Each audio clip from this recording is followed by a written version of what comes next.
Assalamualaikum warahmatullahi wabarakatuh.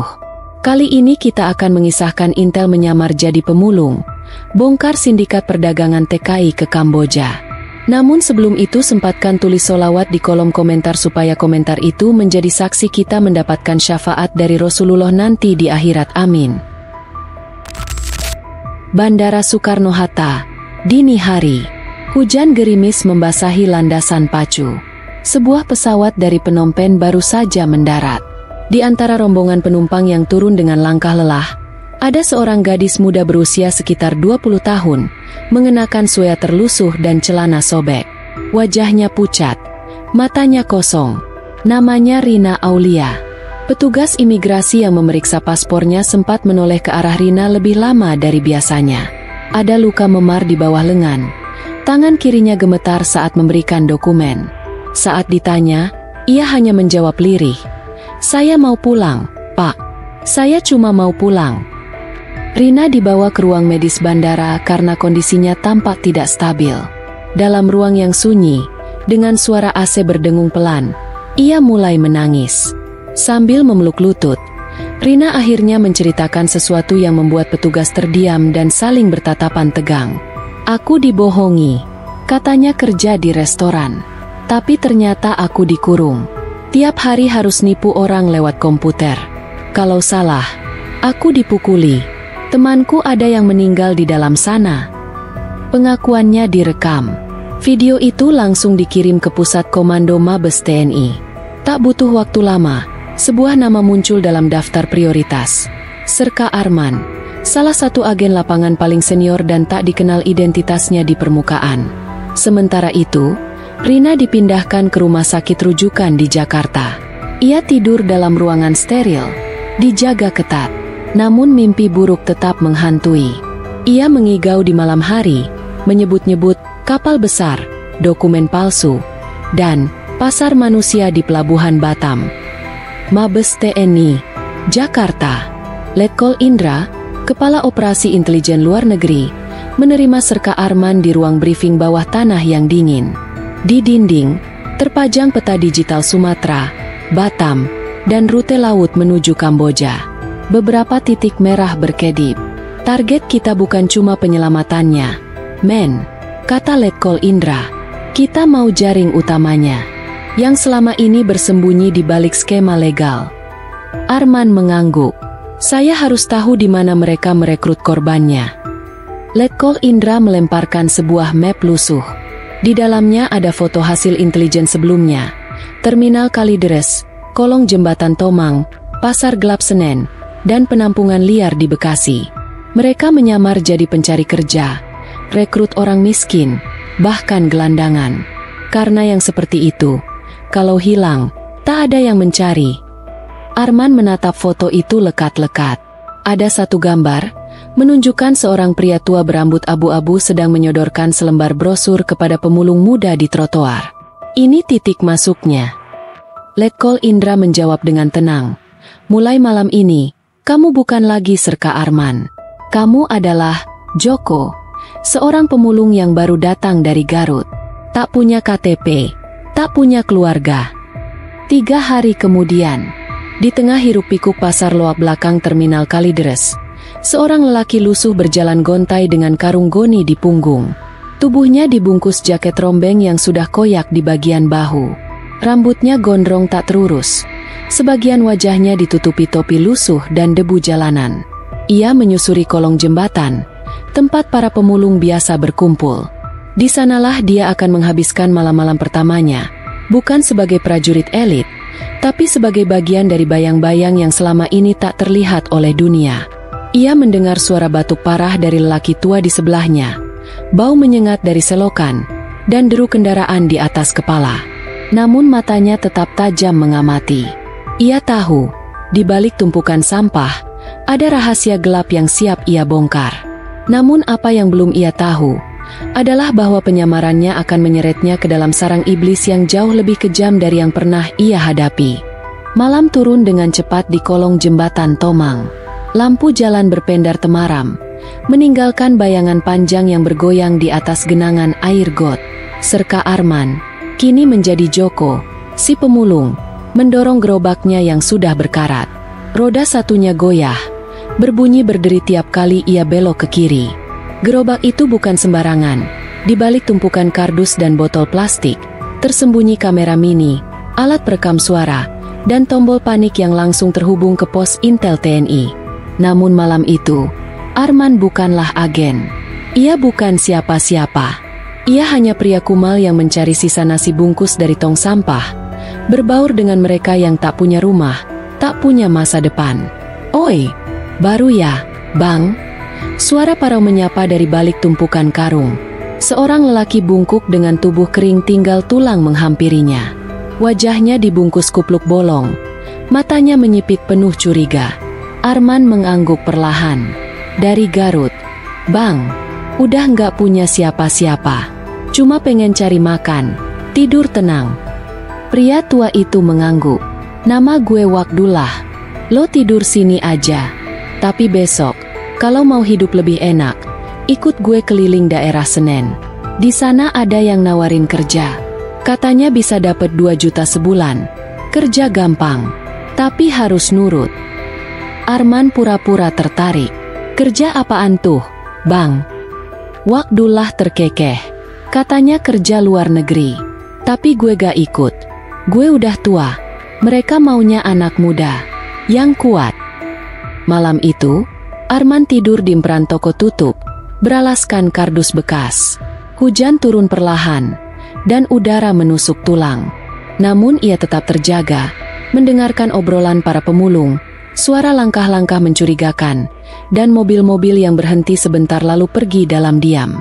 2 hari kemudian, pagi yang suram di Pasar Loak Senen, Arman ikut Wakdullah mengais sampah.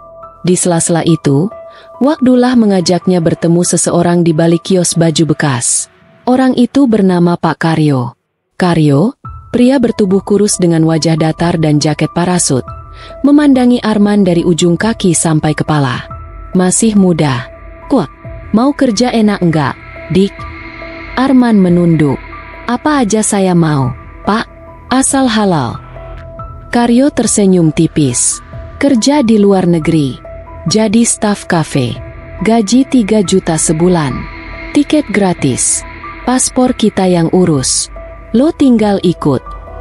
Arman diam sebentar. "Tapi saya nggak punya KTP, Pak." Karyo terkekeh.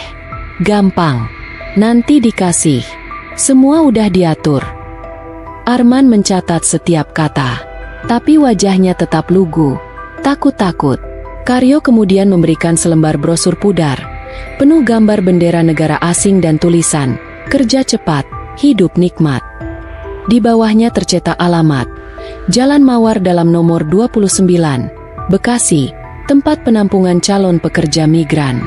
"Saya pikir-pikir dulu, Pak," jawab Arman pelan. Karyo menatap tajam. "3 orang yang saya ajak minggu lalu udah berangkat. Jangan lambat. Nanti kuota penuh." Arman pura-pura mengangguk canggung, lalu pergi bersama Wakdullah. Tapi malam itu, setelah semua tidur, ia menyelinap ke sebuah warung internet 24 jam di pinggir jalan.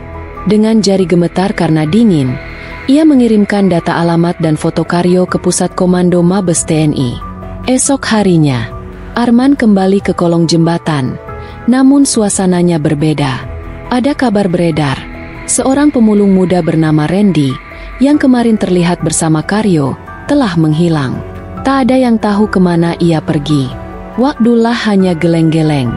"Dia katanya berangkat kerja ke luar negeri. Tapi gue nggak percaya. Udah 2 tahun gue lihat yang kayak gitu. Berangkat, tapi gak pernah pulang." Arman tahu waktunya semakin sempit. 3 orang hilang hanya dalam sepekan. Sindikat ini tidak main-main. Malam itu, Arman duduk di pinggir rel, sendirian. Di tangannya, brosur yang tadi siang diberikan Karyo. Di dalamnya, tertulis nomor telepon dan waktu kumpul. Besok malam, pukul 9. Siap berangkat ke tempat penampungan. Ia mengepalkan tangan. Sudah waktunya masuk lebih dalam. Apapun yang terjadi, ia harus jadi bagian dari mereka. Menyamar sepenuhnya. Menjadi korban, agar bisa menghancurkan para pemburu manusia dari dalam. Malam kembali turun seperti jubah hitam yang membungkus kota. Suara klakson kendaraan hanya samar terdengar dari kejauhan. Di kolong jembatan Tomang, pemulung-pemulung mulai membereskan karung dan botol plastik mereka. Tapi malam itu, Joko, alias Serka Arman, tak lagi sekadar memulung. Ia sedang menapaki ujung lubang kelinci menuju jaringan sindikat perdagangan manusia. Pukul 8 malam, Joko berdiri di depan gerobaknya. Wajahnya dibasahi air dari got agar lebih meyakinkan sebagai orang jalanan. Ia mengenakan celana sobek dan hoodie usang. Di dalam kantong bajunya tersembunyi alat perekam suara, kecil dan nyaris tak terlihat. Sebuah mobil van hitam tanpa plat nomor resmi berhenti di bawah jembatan. Dua pria bertubuh besar turun. Salah satunya mengenakan topi hitam dan masker. Ia memanggil pelan tapi tajam. "Joko?" Arman mengangguk pelan. "Naik." Tanpa banyak kata, Arman naik ke dalam van. Di dalamnya sudah ada 4 orang lain. Semua pemuda. Wajah mereka terlihat lelah dan kosong. Namun mata mereka bersinar harapan. Mereka percaya sedang menuju kehidupan baru. Arman menatap mereka satu persatu. Seorang dari mereka tampak masih remaja. Bibirnya pecah-pecah. Kata orang, "Nanti kerja di kafe ya, Bang?" Bisiknya ke Arman. Arman hanya mengangguk. "Iya, semoga aja begitu." Van itu bergerak membelah malam, menembus jalanan Bekasi yang lengang. Mereka tiba di sebuah rumah petak tua di daerah Mawar Dalam, sesuai alamat di brosur. Halamannya luas namun gelap. Pagar sengnya sudah berkarat. Tidak ada plang, tidak ada papan nama. Hanya satu lampu neon menggantung miring di atas pintu. Di dalam rumah, suasana pengap. Ada satu ruangan kosong dengan kasur tipis berjejer. Tidak ada jendela. Semua HP disita. "Buat keamanan," kata salah satu penjaga. Arman menuruti. Ia tahu, dari titik ini, ia harus kehilangan akses ke dunia luar. Tapi di balik ikat pinggangnya, terdapat mikrotransmitter otomatis yang mengirim sinyal lokasi tiap 15 menit. Itu satu-satunya harapannya. Pagi berikutnya, seorang wanita parubaya datang membawa map dan alat pengukur tekanan darah. Ia memperkenalkan diri sebagai Bu Siska, katanya petugas medis rekrutmen. Tapi yang dilakukan lebih dari sekadar pemeriksaan. Ia mencatat tinggi badan, berat badan, golongan darah, dan wajah para rekrutan satu persatu difoto seperti barang katalog. "Kenapa difoto, Bu?" tanya Arman pura-pura polos. "Prosedur visa. Nanti akan dikirim ke agensi di luar negeri." Tapi Arman tahu, tak ada visa yang datang untuk mereka. Malam harinya, makanan datang terlambat. Nasi bungkus dingin dan telur rebus. Salah satu rekrutan mulai mengeluh sakit perut. Seorang pria mencoba membuka jendela, hanya untuk mendapati bahwa semua ventilasi dipaku rapat dari luar. "Ada yang gak beres," bisik pemuda di sebelah Arman. "Namanya Ujang, dari Subang. 3 teman saya dulu katanya juga berangkat dari sini. Tapi sampai sekarang gak ada kabar." Arman tak menjawab. Tapi malam itu, ia tak tidur. Ia menghitung langkah dari dinding ke dinding, memetakan pintu keluar, menyusun rencana jika harus kabur. Lalu, tepat pukul 2 dini hari, ia mendengar suara lemparan sesuatu keluar kamar. "Bang, suara apaan tadi?" bisik Ujang. Arman berdiri perlahan, mengintip dari celah pintu yang terbuka sedikit. Di luar, 2 pria bertopeng sedang mengangkut tubuh seseorang yang tampaknya tak sadarkan diri, dimasukkan ke dalam mobil box. Tanpa suara, tanpa sisa. Seketika itu pula, alarm dalam benak Arman menyala penuh. Ini bukan hanya sindikat pengiriman tenaga kerja ilegal. Ini perdagangan manusia. Murni. Mereka menjual manusia seperti barang. Dan siapapun yang melawan akan dibuang seperti sampah. Pagi hari, seluruh penghuni dikumpulkan. "Kalian semua akan berangkat malam ini," kata salah satu pria berkemeja rapi yang tiba-tiba muncul. "Jangan banyak tanya. Ini demi masa depan kalian." Namun Arman tahu, jika ia ikut malam ini tanpa pengawalan dari luar, semua rekrutan bisa saja lenyap. maka ia harus mengambil risiko. Malam nanti, ia akan tinggalkan sinyal darurat dan berharap pasukan cadangan di luar sana menangkap pesan itu sebelum semuanya terlambat. Langit Bekasi mendung pekat malam itu, seolah ikut menahan napas. Udara di dalam rumah penampungan semakin berat. Keringat dingin mengucur di pelipis Joko, atau lebih tepatnya, serka Arman. Ia tahu malam ini adalah saatnya. Titik krusial. Satu langkah salah, nyawa bisa melayang. Bukan hanya nyawanya sendiri, tapi nyawa 4 pemuda lainnya yang ikut bersamanya malam itu. Pukul 21.15. Pintu utama dibuka dengan suara decit panjang. 2 pria bertubuh besar masuk. Salah satunya membawa clipboard. Mereka tak berbasa-basi. Siap-siap, angkut barang kalian. Mobil sudah datang. Barang? Gumam Ujang, yang berdiri di sebelah Arman. Kita apa? Barang dagangan. Tak ada jawaban. Semua rekrutan digiring keluar. Di luar, 2 buah mobil van tanpa plat sudah menunggu. Mobil pertama sudah terisi penuh. Arman dan 4 pemuda lainnya diarahkan ke mobil kedua. Sebelum masuk, seorang pria memeriksa wajah satu persatu, mencocokkan dengan foto di tablet. Saat giliran Arman, pria itu sempat menatap sedikit lebih lama. Kamu dari Garut, ya? Iya, Pak. Jawab Arman cepat. Nama saya Joko, dari Leles. Pria itu mengangguk, lalu membuka pintu van. Masuk. Arman naik paling terakhir. Sebelum kakinya melangkah, ia diam-diam menjatuhkan benda kecil berbentuk seperti tutup botol ke rerumputan dekat ban mobil. Itu adalah pulse beacon, pemancar sinyal darurat sekali pakai yang akan aktif otomatis dalam 5 menit. Di dalam mobil, Arman duduk di antara Ujang dan seorang pemuda lain yang gemetar hebat. Lo gak apa-apa, bisik Arman. Pemuda itu menggeleng. Kayaknya gue salah pilih jalan. Bang, ini gak bener. Mobil mulai melaju. Jalanan malam terasa lebih mencekam dari biasanya. Jendela ditutup rapat, gorden ditarik, dan GPS mobil tampaknya dimatikan. Mereka sengaja menyamarkan lokasi. Tapi Arman menghitung waktu. Beacon sudah aktif. Komando seharusnya sudah menangkap sinyal. Tapi apakah mereka akan bergerak cepat? Ataukah ini semua akan terlambat? Sekitar 1 jam perjalanan, van akhirnya berhenti. Pintu dibuka. Para pemuda digiring masuk ke dalam bangunan tua berlantai 2. Dari luar tampak seperti gudang kosong. Tapi begitu pintu dalam ditutup, barulah terlihat ruangan penuh skat-skat sempit, tempat tidur susun, dan kamera CCTV di tiap sudut. Tempat ini bukan tempat transit biasa, bisik Arman ke Ujang. Seorang pria berbaju safari tiba-tiba muncul dari balik pintu. Wajahnya keras dan dingin. Di pundaknya tergantung lencana kecil berbentuk elang. Tak ada nama, hanya gelar. Pak Dirman, kalian semua akan dibagi 2 kelompok. Besok pagi kita berangkat ke Batam. Dari sana, baru lanjut ke negara tujuan. Tapi sebelum itu, kalian harus dites kesetiaan. Kalau ada yang berani kabur, atau pegang HP, atau banyak tanya, kita punya cara sendiri. Semua terdiam. Tak satu pun berani menatap pria itu.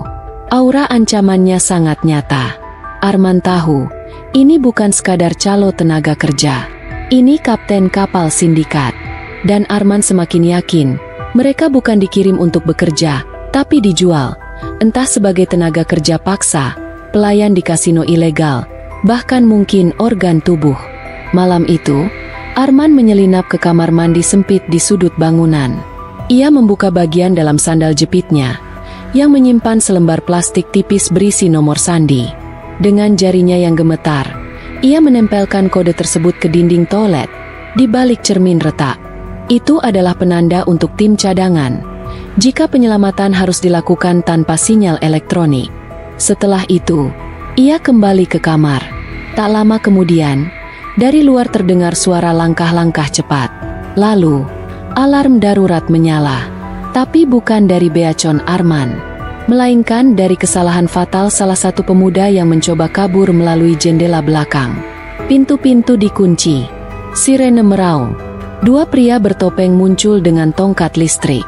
Arman melihat langsung. Pemuda itu diseret keluar. Teriaknya tak lagi terdengar saat pintu tertutup. Semua penghuni kamar hanya bisa mematung. Ujang menatap Arman dengan ketakutan. "Kita bakal mati di sini, Bang." Arman mengepalkan tangan. Ia tahu, tak bisa menunggu lebih lama. Ia harus menemukan celah. Harus ada cara untuk bertahan. Atau karena besok pagi, mereka bukan lagi warga negara. Mereka bukan siapa-siapa. Mereka adalah komoditas dagang. Dan Arman tak akan membiarkan itu terjadi. Matahari belum menampakkan wajahnya ketika suara langkah sepatu berat membangunkan para penghuni gudang. Arman langsung siaga. Tubuhnya kaku. Otaknya bekerja cepat. Ia tahu ini bukan pagi biasa.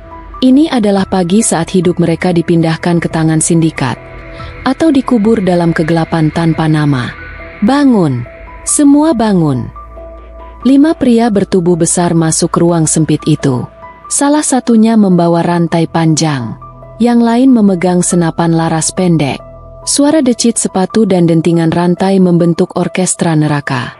"Yang semalam coba kabur, udah beres," ujar salah satu penjaga sambil menyeringai. "Jangan ada yang coba macam-macam lagi. Kalian semua sekarang milik kami." Ujang menoleh ke Arman. Matanya merah. Wajahnya kaku. "Bang, kalau kita gak keluar dari sini, kita bakal dijual kayak ayam." Arman mengangguk perlahan. "Percayalah, saya punya cara." Namun kenyataannya tak semudah itu. Mereka digiring ke ruang bawah gudang. Dindingnya terbuat dari semen kasar. Lampu-lampu neon berkedip, seolah enggan menerangi kenyataan mengerikan yang terjadi di tempat itu. Di ruangan ini, mereka dibagi 2 kelompok. Satu kelompok langsung dibawa masuk ke mobil box besar berwarna biru tua. Arman masuk ke kelompok kedua. Di pojok ruangan, kamera CCTV terus merekam. Seorang pria berjas berdiri sambil memegang walkie-talkie. "Pak Dirman masih pantau semua. Kalian cuma punya 2 pilihan. Ikut prosedur, atau lenyap." Satu-satu pemuda disuruh buka baju. Mereka diperiksa, difoto, diukur tinggi badan, bahkan difoto bersama papan nama seperti tahanan. Arman mencatat semuanya dalam kepala. Semua prosedur ini mirip proses inventarisasi manusia. Ia sempat melihat sebentar catatan yang dibawa salah satu petugas. Ada checklist bernama Batch 17, Kamboja, via Pelabuhan Nongsa. Setelah semua pemuda selesai difoto, mereka dimasukkan ke ruang karantina besi. Sempit, tanpa jendela. Hanya ada lubang udara sebesar kepala. Arman memperhatikan pola jaga. Setiap jam, hanya 2 penjaga yang keliling, dan hanya 1 kamera di sudut kanan atas. "Ujang," bisik Arman, "lu masih ingat cara nyolong kabel di rumah orang?" Ujang terkejut, lalu mengangguk. "Dulu." "Iya, kenapa? Lu bakal matiin kamera itu." Ujang langsung pucat. "Bang, gila. Itu CCTV langsung nyambung ke ruang pantau. Tapi delaynya 6 detik. Tadi gue lihat. Kalau lu cepet, cukup untuk kita nyelip keluar lewat selokan belakang." Ujang masih ragu. Tapi sebelum ia sempat protes, terdengar suara derap langkah mendekat. 2 orang petugas datang membawa termos dan kantong plastik berisi roti. "Sarapan. Habis makan. Siap-siap. Grup 2 akan dikirim ke kapal malam ini." Itulah sinyal bagi Arman. Waktu makin habis.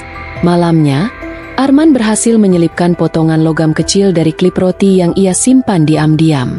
Saat semua penjaga lengah, ia menyerahkannya ke Ujang. "Sekarang, kamera itu. Jangan ragu." Ujang mengangguk cepat. Ia menyelinap ke belakang lemari besi tua di pojok ruangan. Di sana ada kabel menjuntai, mungkin sengaja lupa dirapikan. Dalam waktu kurang dari 5 detik, Ujang berhasil menghubungkan kabel positif ke logam klip, dan CCTV meledak pelan. Percikan api muncul sebentar sebelum padam. Arman bergerak cepat. Ia dorong penutup saluran udara. Di baliknya ada pipa tua yang mengarah keluar. Ia sudah ukur sebelumnya. Pas untuk satu orang menyelinap. Cepat, satu-satu, bisiknya. 3 pemuda berhasil keluar duluan. Tapi saat giliran Ujang, alarm gudang meraung. Penjaga sudah tahu. Woi, ada yang kabur. Bunyi tembakan terdengar. Peluru menancap di dinding dekat pipa. Ujang berhasil meluncur keluar. Tapi Arman masih di dalam. Ia menarik kembali penutup pipa, menyelipkan sesuatu ke dalamnya. Sebuah kertas lipat kecil berisi nama dan lokasi para anggota sindikat. Sampaikan ini ke polisi militer, teriaknya dari dalam. 2 penjaga masuk dengan senapan. Arman tersenyum kecil. Ia berdiri perlahan, mengangkat tangan. Aku ikut, gak akan lawan. Tapi aku mau ngomong sama Pak Dirman langsung. Penjaga saling pandang. Kenapa? Karena aku punya informasi penting tentang pengkhianat dalam sindikat kalian. Mereka membeku sesaat. Dan di saat itu pula, Arman tahu, ia telah menanamkan api di tengah sarang ular. Sekarang tinggal menunggu waktu, dan berharap Ujang selamat membawa pesan itu keluar. Matahari belum menampakkan wajahnya ketika suara langkah sepatu berat membangunkan para penghuni gudang. Arman langsung siaga. Tubuhnya kaku, otaknya bekerja cepat. Ia tahu ini bukan pagi biasa. Ini adalah pagi saat hidup mereka dipindahkan ke tangan sindikat, atau dikubur dalam kegelapan tanpa nama. Bangun! Semua bangun! 5 pria bertubuh besar masuk ke ruang sempit itu. Salah satunya membawa rantai panjang, yang lain memegang senapan laras pendek. Suara decit sepatu dan dentingan rantai membentuk orkestra neraka. Yang semalam coba kabur, udah beres, ujar salah satu penjaga sambil menyeringai. Jangan ada yang coba macam-macam lagi. Kalian semua sekarang milik kami. Ujang menoleh ke Arman. Matanya merah, wajahnya kaku. Bang, kalau kita gak keluar dari sini, kita bakal dijual kayak ayam. Arman mengangguk perlahan. Percayalah, saya punya cara. Namun kenyataannya tak semudah itu. Mereka digiring ke ruang bawah gudang. Dindingnya terbuat dari semen kasar. Lampu-lampu neon berkedip, seolah enggan menerangi kenyataan mengerikan yang terjadi di tempat itu. Di ruangan ini, mereka dibagi 2 kelompok. Satu kelompok langsung dibawa masuk ke mobil box besar berwarna biru tua. Arman masuk ke kelompok kedua. Di pojok ruangan, kamera CCTV terus merekam. Seorang pria berjas berdiri sambil memegang walkie-talkie. Pak Dirman masih pantau semua. Kalian cuma punya 2 pilihan, ikut prosedur, atau lenyap. Satu-satu pemuda disuruh buka baju. Mereka diperiksa, difoto, diukur tinggi badan, bahkan difoto bersama papan nama seperti tahanan. Arman mencatat semuanya dalam kepala. Semua prosedur ini mirip proses inventarisasi manusia. Ia sempat melihat sebentar catatan yang dibawa salah satu petugas. Ada checklist bernama Batch 17, Kamboja, via Pelabuhan Nongsa.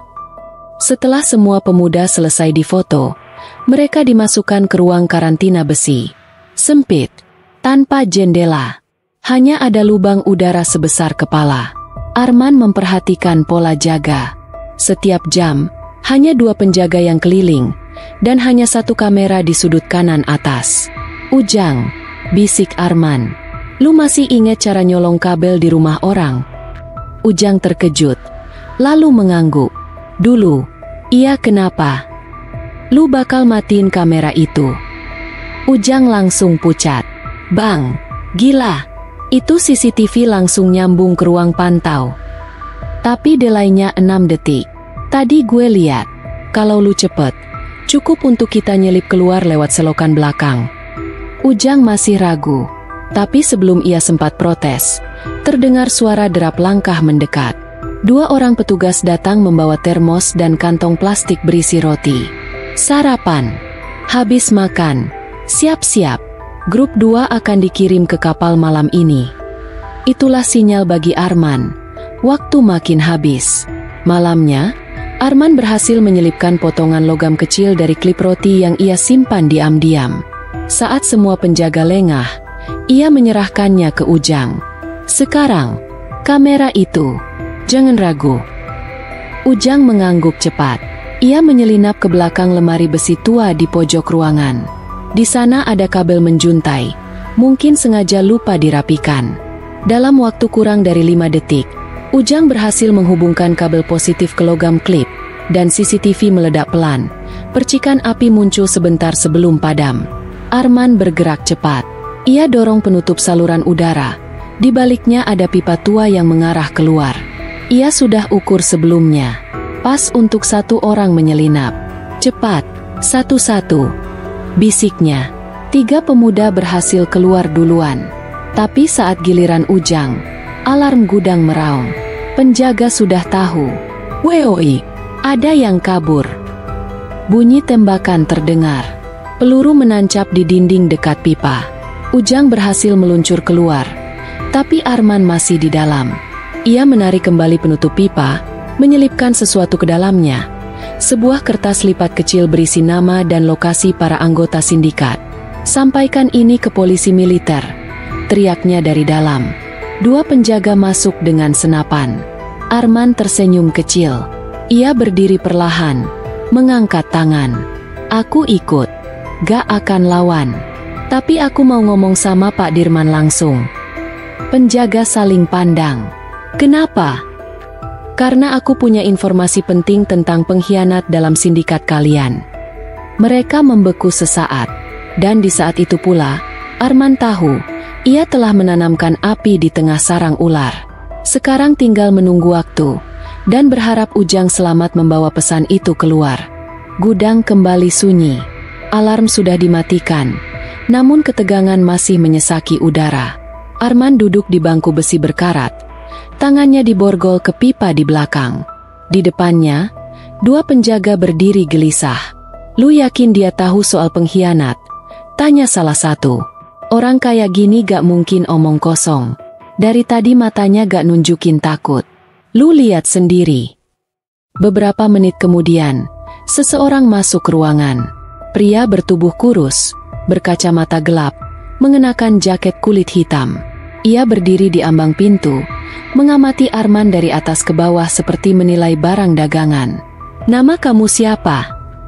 Arman menunduk, lalu mendongak perlahan. "Sebut aja, Aman."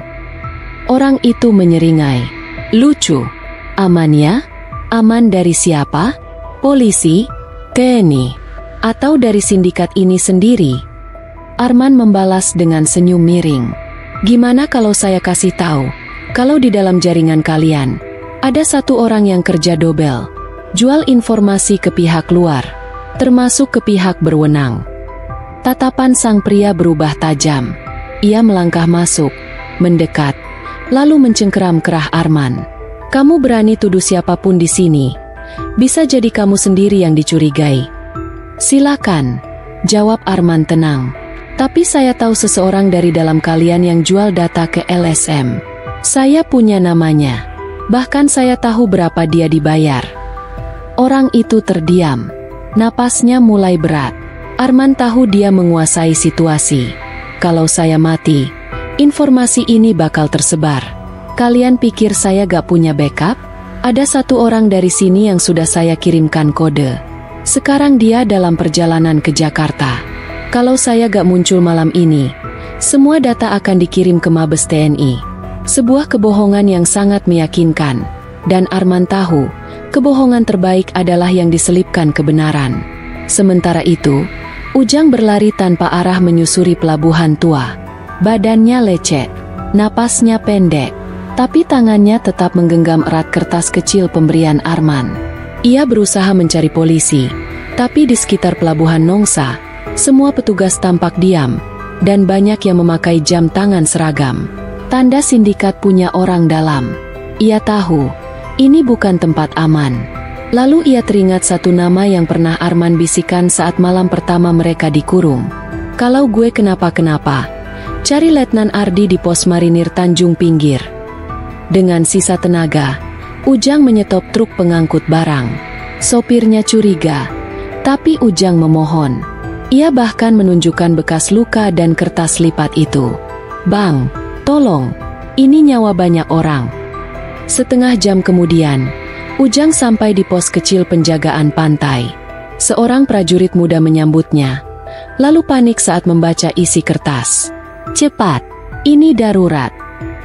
Letnan Ardi, pria dengan perawakan tinggi dan sorot mata tajam, segera muncul. Ia mengenali kode sandi tulisan tangan di kertas itu. Hanya satu orang yang biasa menulis kode seperti itu, Serka Arman, rekan lamanya. Kembali ke gudang, Arman dibawa ke ruang dalam. Di sana, Dirman akhirnya muncul. Seorang pria tua berkepala plontos dengan wajah keras seperti batu karang. Ia duduk di kursi kayu sambil menyalakan cerutu.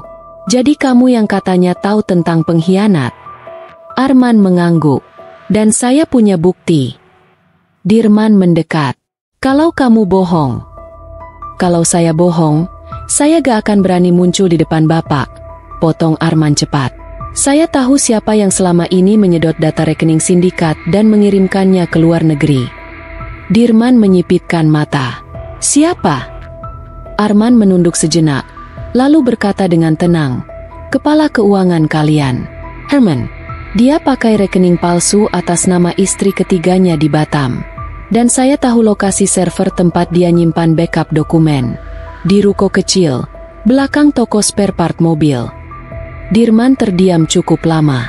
Kemudian ia menoleh pada anak buahnya. "Panggil Herman." Beberapa jam kemudian, Herman datang dengan wajah bingung. Namun sebelum sempat berkata apapun, dua anak buah Dirman menodongkan pistol ke arah kepalanya. "Ngaku, lo selama ini jual data." Apa? Gila lo, ini jebakan orang luar." Herman berteriak.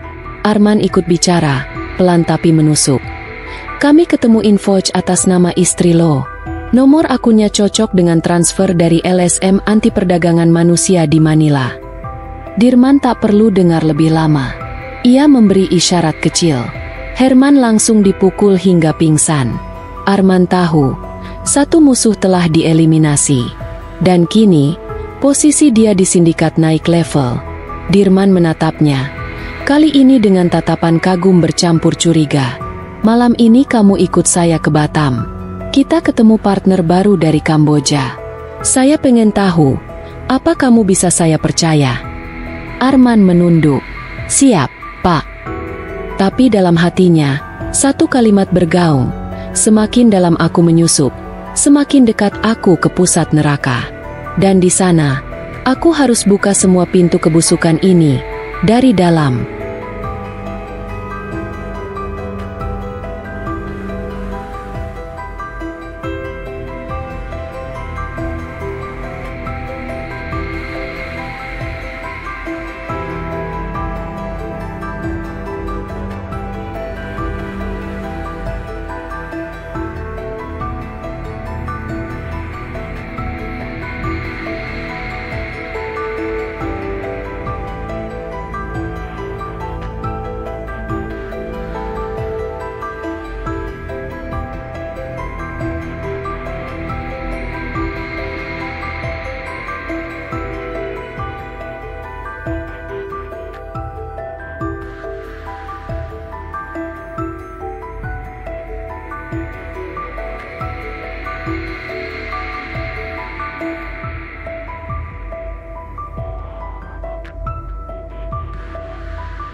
4 hari setelah penyergapan besar di Batam, Serka Arman duduk di ruang isolasi sebuah Safehouse milik TNI di kawasan Nongsa.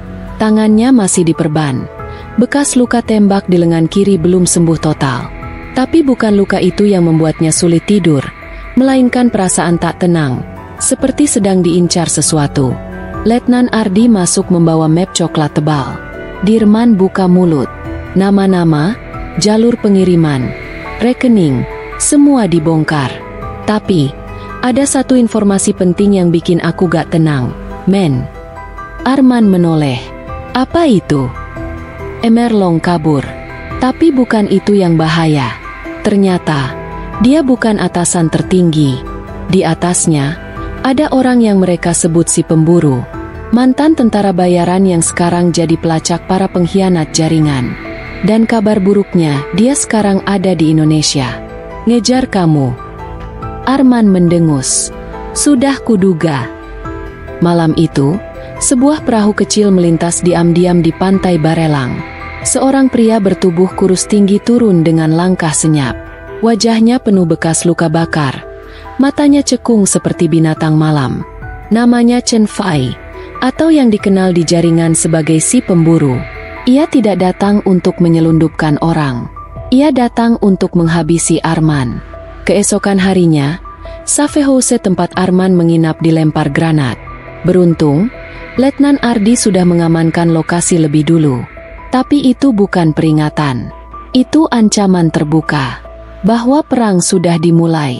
Arman dipindahkan ke lokasi rahasia di pinggiran Tanjung Uma. Di sanalah ia bertemu kembali dengan Nina, gadis yang ia selamatkan. Dia nyari kamu, ucap Nina pelan. Semalam, ada orang datangi tempat penampungan lama.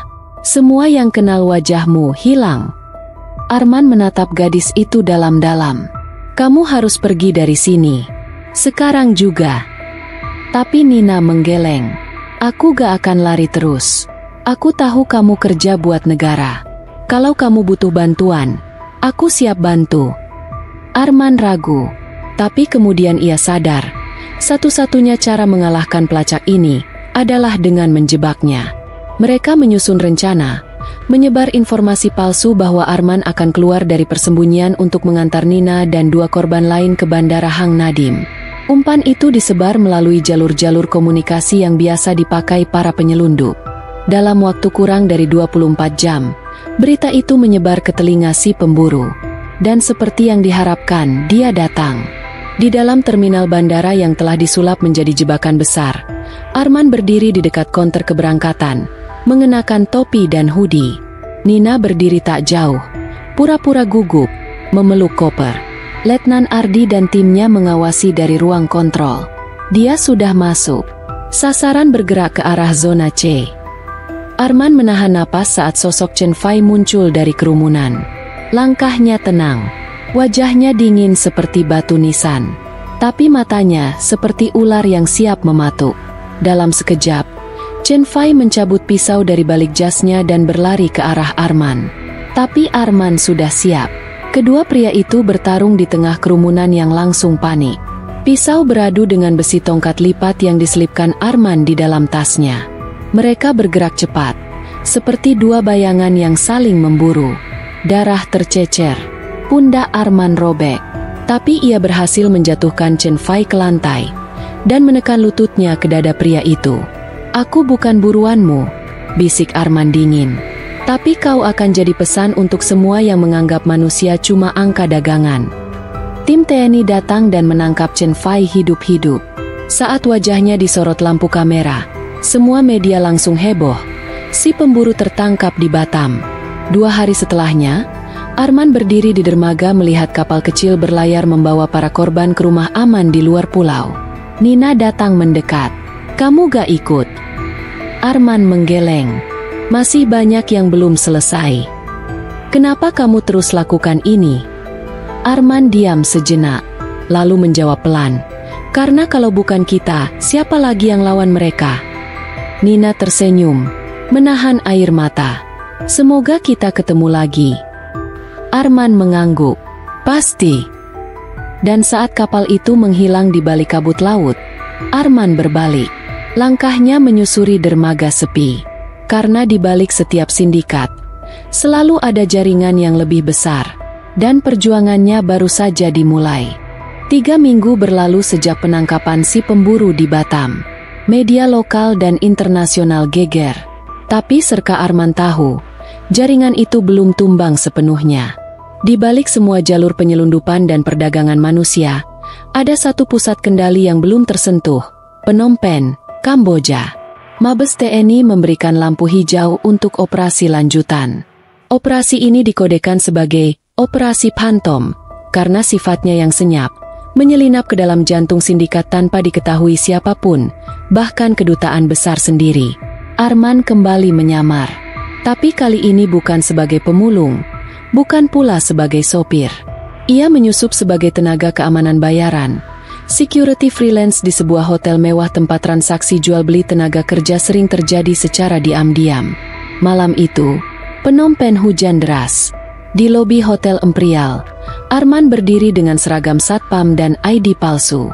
Di balik cermin hitam, matanya mengawasi satu persatu tamu asing yang masuk. Dari informasi Letnan Ardi, seorang tokoh penting sindikat yang dikenal dengan sebutan Tuan X akan datang malam ini untuk meninjau muatan baru, istilah yang mereka pakai untuk korban. Sebuah van hitam berhenti. 2 pria bersenjata keluar, membuka pintu. Seorang pria tua berjas linen abu-abu turun perlahan. Wajahnya tenang, tersenyum ke semua orang, tapi mata itu tajam seperti silet.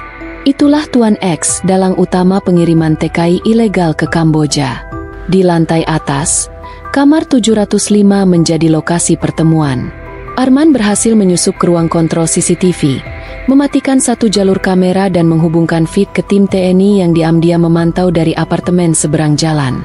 "Lihat tuh koper di pojok," kata Letnan Ardi lewat earpiece, "penuh dokumen, paspor, dan uang tunai. Kalau kita bisa dapat sidik jari Tuan X dari situ, kita bisa seret dia ke Interpol." Arman bergerak cepat. Ia menyelinap ke lantai 7, menyamar sebagai teknisi hotel. Saat penjaga kamar lengah, ia semprotkan gas bius ke lubang kunci. Kamar itu gelap, kosong, atau setidaknya itu yang ia kira. Tiba-tiba, dari balik tirai, seorang wanita muncul dengan pisau. Arman nyaris terluka kalau tidak menangkisnya dengan tas kerja. Wanita itu ternyata Maira, mata-mata Filipina yang juga sedang mengincar Tuan X. Mereka saling mengarahkan senjata, tapi kemudian sepakat untuk bekerja sama. Maira mengaku kehilangan seluruh keluarganya karena sindikat ini. "Kita hanya punya satu kesempatan," kata Maira. "Dia akan bawa semua korban ke dermaga esok subuh. Setelah itu, mereka akan hilang selamanya." Pukul 3 dini hari. Sebuah gudang tua di pinggir sungai Mekong dipenuhi suara mesin kapal dan derap sepatu bot. Arman dan Maira bersembunyi di antara kontainer, merekam semua aktivitas.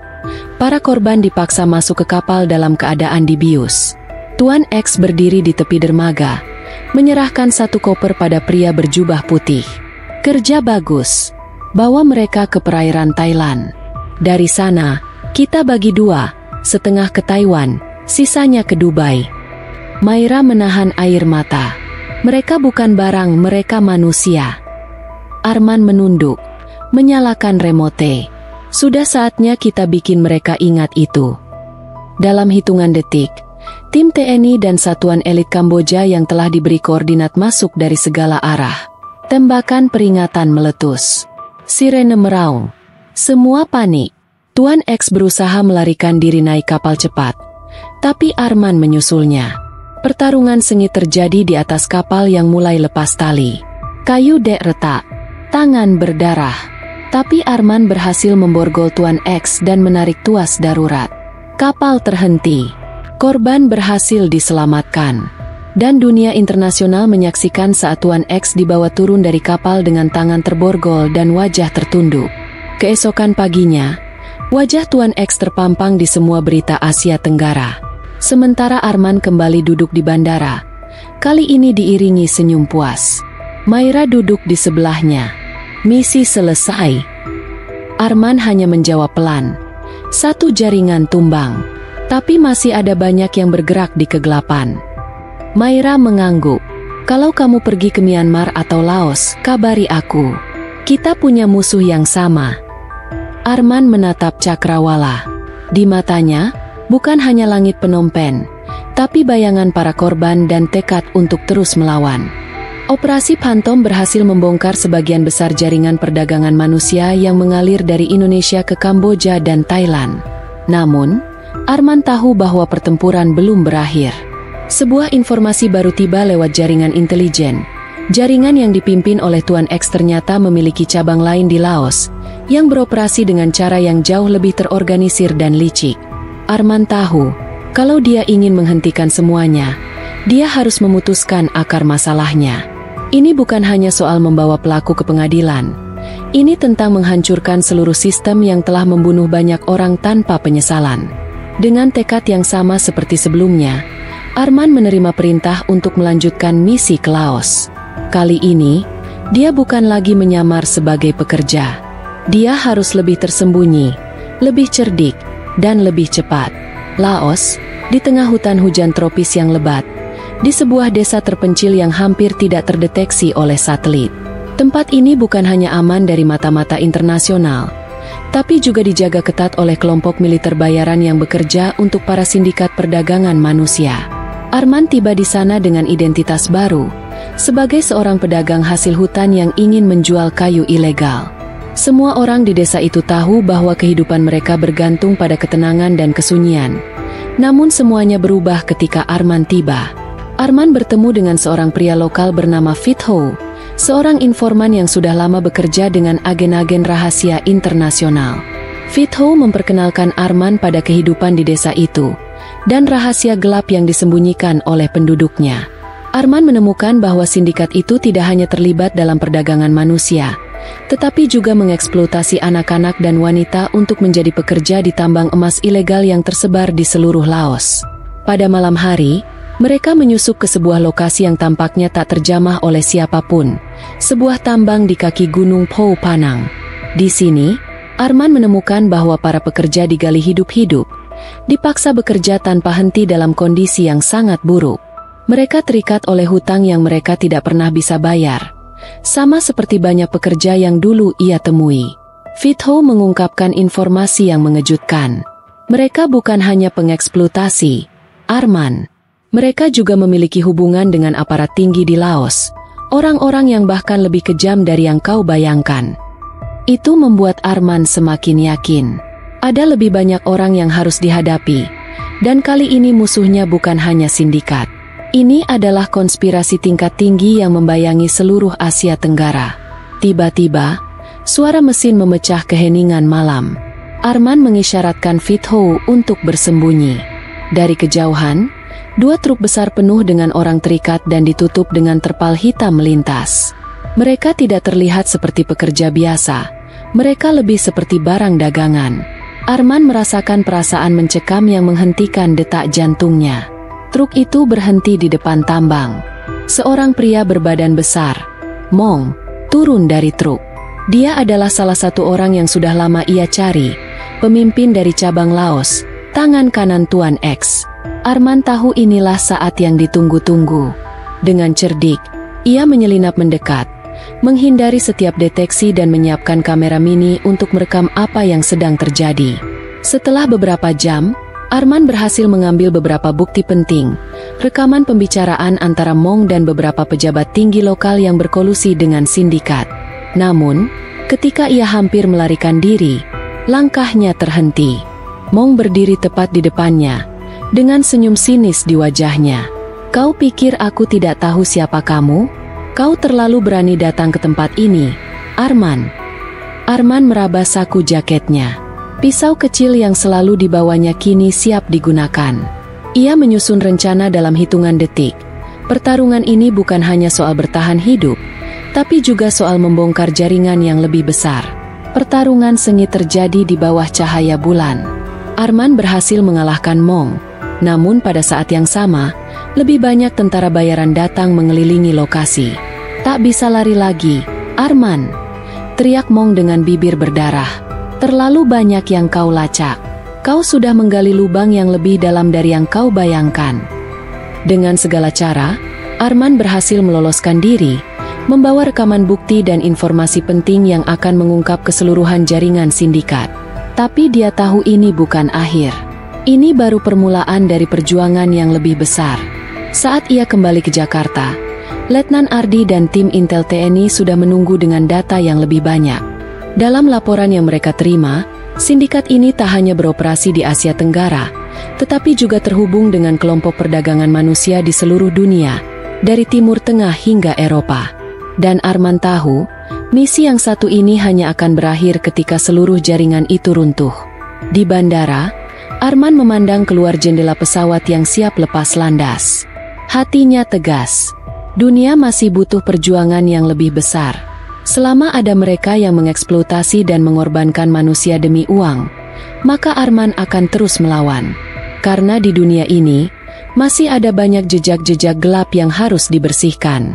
Dan selama masih ada jiwa yang tersesat dalam kegelapan, dia tidak akan pernah berhenti. Semoga kisah ini dapat kita ambil pelajarannya. Terima kasih. Wassalamualaikum warahmatullahi wabarakatuh.